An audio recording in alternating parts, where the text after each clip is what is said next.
The property we just discussed is only for plus and minus. You can only add or subtract. There is nothing like multiplication. You cannot say that I will multiply the elements of R1 with R3 and that will leave the value of my determinant unchanged. No, that is not a right property. The property holds good only for addition and subtraction, not for multiplication and division.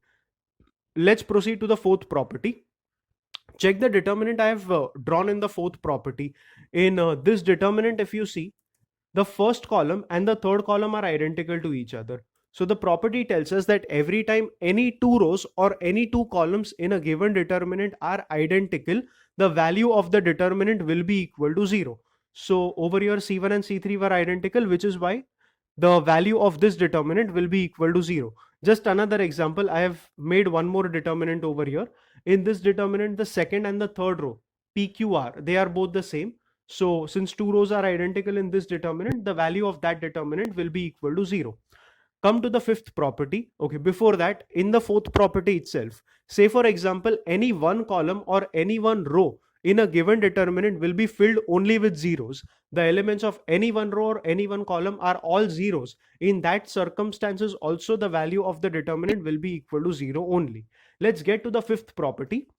Let's say I have a constant getting multiplied with a determinant. When that constant k goes inside, every element of the determinant will not get multiplied with k. It is only elements of any one row or any one column that will get multiplied with k. The choice of row or column is entirely up to you. So for example, if I take that k inside the determinant, I can multiply the first row with that k. So I can say the determinant will look like this. Or if I don't want to multiply the first row, the choice of row or column, the way I said, it is up to us. So I can take that k inside, and if I want, I can multiply it with the second column. So the determinant may look like this. Basically, when a constant from outside goes inside a determinant, it is only the elements of one particular row or one particular column that will get multiplied with k. The choice of row or the column with which you will multiply k is entirely going to be yours. We can look at this property in a reverse way also. So to look at this property in a reverse way, what you do is you think of the determinant I have highlighted on the screen over here. If you check that determinant, you see that in the second column there is a k common that we have.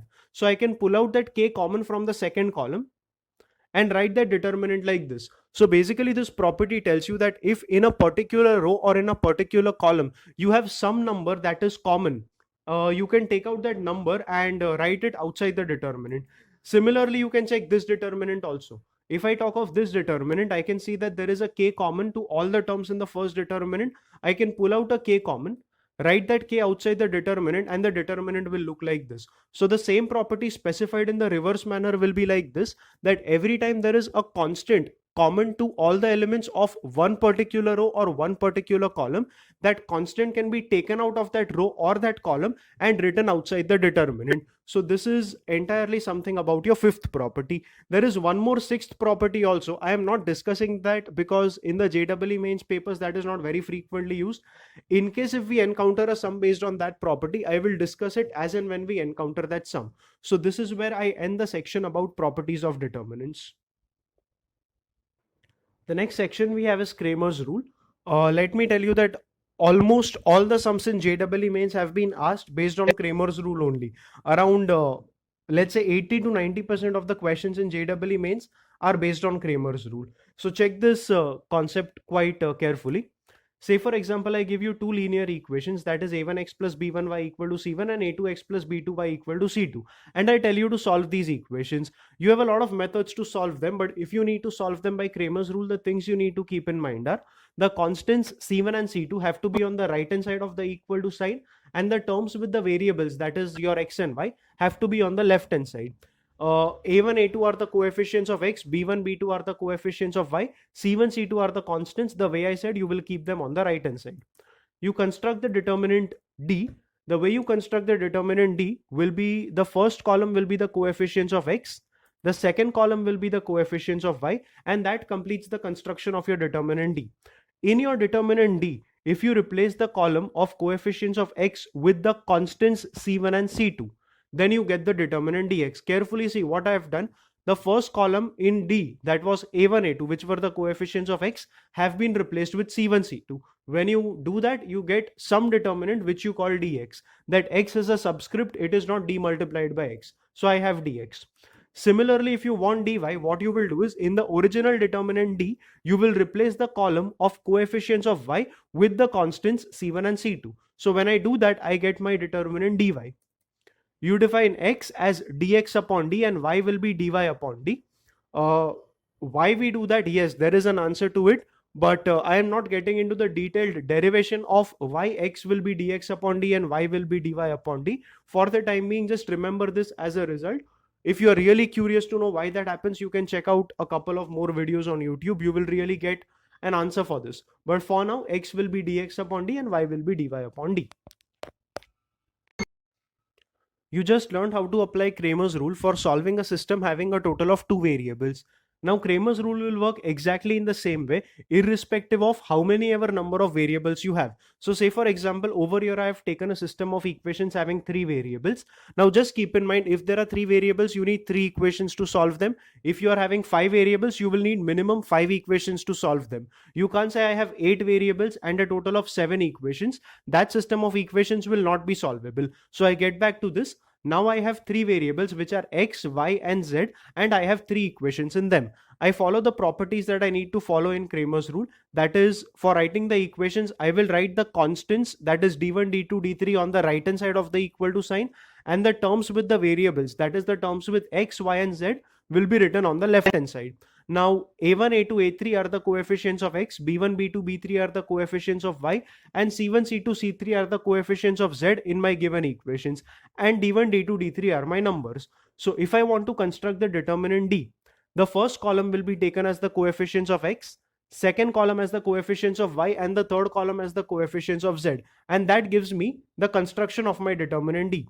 The way I write dx will be, I will replace the coefficients of x with the constants. So when I replace the coefficients of x, a1, a2, a3 with the constants d1, d2, d3, I get my determinant dx.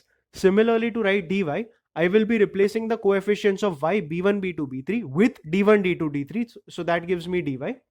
And to get dz, I have replaced the coefficients of z with the constants d1, d2 and d3.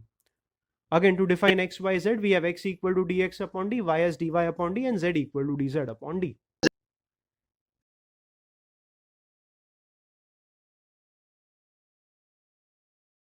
Okay, so now it is this section which is extremely important for JEE Mains. The way I said, JEE Mains have asked questions based on these concepts only in most of the papers. So check these concepts very carefully. The first case is, what if your D is not equal to 0? If D is not equal to 0, then if you remember, x, y and z had that term D in the denominator. If D is not equal to 0, you get a particular value for x, a particular value for y, and a particular value for z, which will satisfy all the equations. Basically, there is only one combination of x, y, z values that are going to satisfy the given equations, and that is why we said that there is a unique solution. Unique solution means that there is only one possible combination of x, y, z values that will satisfy your given equations. So that is your first result regarding Cramer's rule. That is, if D is not equal to 0, then a unique solution for the given system of equations will exist. The second case will be, what if D becomes equal to 0? If D becomes equal to 0, then you have a 0 in the denominator of x, y and z. Now that is a very tricky situation, because you have learned that any number can never be divided with 0. So how to encounter this case? In this case, there will be two possibilities that can arise. The first one is, first of all, D is definitely equal to 0, but along with D being equal to 0, either dx or dy or dz, at least one of the terms will not be equal to 0. In these circumstances, what will happen? Let's check with the help of an example. So what I'm doing is, I'm taking a system of, let's say, not 3 but 2 equations. So I have taken just an example over here. What I need you to do is, I need you to compute D for this, dx for this, and dz for this. You will realize that D is equal to 0, but dx and dy terms are not equal to 0 in this case. Now, when you plot these two equations on the graph, you will realize that these two equations actually represent parallel lines on the graph paper. Parallel lines do not have any point of intersection, and since there is no point of intersection, you do not have any solution for the given set of equations. So basically, when d will be 0 and either dx or dy or dz will not be equal to 0, then the given system of equations will be having no solution, which would actually mean that the given system of equations is inconsistent. I had said that when d will be equal to 0, there will be two possibilities which will arise. I have discussed one of the possibilities. The second possibility will be this. That is, if d is already equal to 0 and along with it, all the terms dx, dy and dz are also equal to 0, then I am saying that infinite solutions will exist. Let us check why would that happen. We get back to the example I had taken over here. Now, instead of taking the second equation as 2x plus 4y equal to 9, take the second equation as 2x plus 4y equal to 7. Now, when you plot the two lines, you will realize that both of them are the same equations. So, both of them will represent the same line. So, basically, you will get two lines which are going to lie on each other. And if two lines are going to lie on each other, what you end up getting is infinite points of intersection. And if there are infinite points of intersection, we say that for this kind of a situation, there will be infinite solutions. So basically, if d is equal to 0 and along with it, the dx, dy and dz terms are also equal to 0, then there will be infinite solutions. To sum it up, let me just make you go through the entire result once again. If d will not be equal to 0, then it is very clear a unique solution will exist. If d will be equal to 0, then there are two cases. If d is equal to 0 and along with it dx, dy, dz are all also equal to 0, then there will be infinite solutions. But if d is equal to 0 and at least one term out of dx, dy and dz are not equal to 0, then there will be no solution existing for the given equations, and we will say that the given system of equations will be inconsistent. Next is the formula for area of a triangle. Let us say I have 3 points x1, y1, x2, y2 and x3, y3 in the xy coordinate system. Then these 3 points can be joined to form a triangle. The area of the triangle will be given by this formula. You simply have to memorize this formula without any derivation. I will just quickly make you go through that formula. The formula is half multiplied by determinant of something. You have made the first column as the x coordinates of the points, the second column as the y coordinates of all the points, and the third column will be comprising of only the number 1. Now, if you expand this determinant and end up getting a negative answer, it is absolutely okay. Since it is representing area, you take a modulus and take the positive value as the value for area of the triangle. So to sum it up, this is the formula for area of a triangle. You need to remember it is applicable only in 2D. That is, it is applicable only for the XY coordinate system. There are cases in mathematics where you deal with XYZ coordinate system. Over there the formula you will apply something else, not this. So this formula is applicable for points in an XY coordinate system only. The next and the last concept in this video deals with something called multiplication of two determinants. Let us say I want to multiply this determinant with this determinant to ultimately get their resultant as one big determinant. The way you multiply two determinants will go like this. In the resultant determinant, say for example, I want this particular term. Now this particular term is the term at the position A11. Now when I say I want the term A11 in my resultant determinant, you have to check the position. The position is 1, 1. The first one corresponds to the first determinant and the second one corresponds to the second determinant. If this is A11, I will take first row in my first determinant and first row in my second determinant and then multiply them with each other. So when I multiply these two with each other, I get A1 P1, B1 Q1 and C1 R1. I will add them up to get this element in my resultant determinant. Just to check this with a couple of more examples, let us say I want this particular term in my determinant. Now this term is at the position A23. Now when I say A23, 2 corresponds to the first and 3 corresponds to the second determinant. So I will take second row from my first determinant and third row from my second determinant and multiply the terms. So I get A2P3, B2Q3 and C2R3, and when I add them up, I get this element in my resultant determinant. Let's take one more example. So let us say I want this element in my resultant determinant. Now this is the element in the third row and the second column. That is, it is the element A32 in my resultant determinant. So if I say A32, 3 corresponds to the first and 2 corresponds to the second determinant. I have taken third row from my first and second row from my second determinant. multiply the elements, you end up getting this particular element in your determinant. So this is how you multiply two determinants. You can check it for the other elements also, and thoroughly just uh, get a grip on this concept of multiplication of two determinants. Now, when I was multiplying the two determinants, I was multiplying rows of the first determinant with rows of the second determinant. It is not necessary that you multiply rows of first with rows of the second. It is also okay if you multiply rows of the first determinant with columns of the second determinant. This is what you normally do in matrices. It is also okay if you do the same thing in determinants as well. Now, say for example, if you want the resultant determinant of these two determinants, you were multiplying these two determinants. So to get the resultant determinant of these two determinants, what if instead of rows with rows, I multiply rows with columns? Say for example, in the resultant determinant, I want this element, that is the element at a11.